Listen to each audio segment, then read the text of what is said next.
दरम्यान तर शक्तीपीठ नको असेल तर शक्तीपीठ महामार्ग होणार नाही हे शिंदेंचं वक्तव्य यावेळी अंबादास दानवेंनी ऐकवलंय।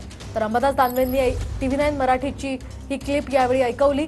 शक्तीपीठ महामार्ग जनतेला नको असल्यास सरकार तो लादणार नाही असं शिंदेंचं वक्तव्य दानवेंनी माईकवर ऐकवलंय। शक्तीपीठाची सूचना आलेली आहे। तुम्हाला शक्तीपीठ नको, शक्तीपीठ नाही होणार। शक्तीपीठ होणार। तुम्हाला शक्तीपीठ नको असेल तर शक्तीपीठ आम्ही रद्द करणार।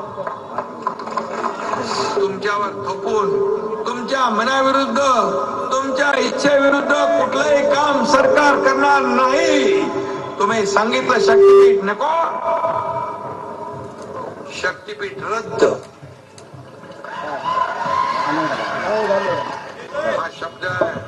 बोलत असताना उपमुख्यमंत्री एकनाथ शिंदे यांचा टिव्हीमध्ये झालेला म्हणजे प्रकाशित झालेला एक व्हिडिओ तुम्ही शेतकऱ्यांना ऐकवला, काय होतं नेमकं त्याच्यात? एकनाथ शिंदे यांनी कोल्हापूरच्या कार्यक्रमात शक्तीपीठ महामार्ग होणार नाही, जनतेला नाही पाहिजे स्टाईलमध्ये नाही होणार सांगितलेलं आहे, तर तो नाही झाला पाहिजे।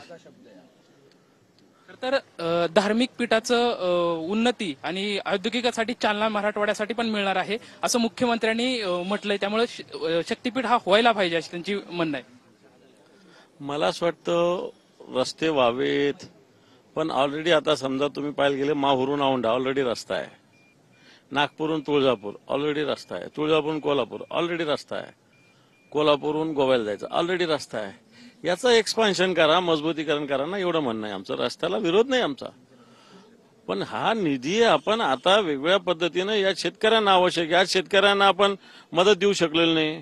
तुम्ही लाडकी बहिणीचा निधी कमी करताय, हे आता बेरोजगार तरुण पोरं इथं उपोषणाला बसली, याला द्या ना तुम्ही निधी, हे आवश्यक आहे ना आत्ताच्या घडीला। कॅमेरामॅन प्रेम म्हात्रे सोबत लक्ष्मण जाधव, TV9 मराठी, मुंबई।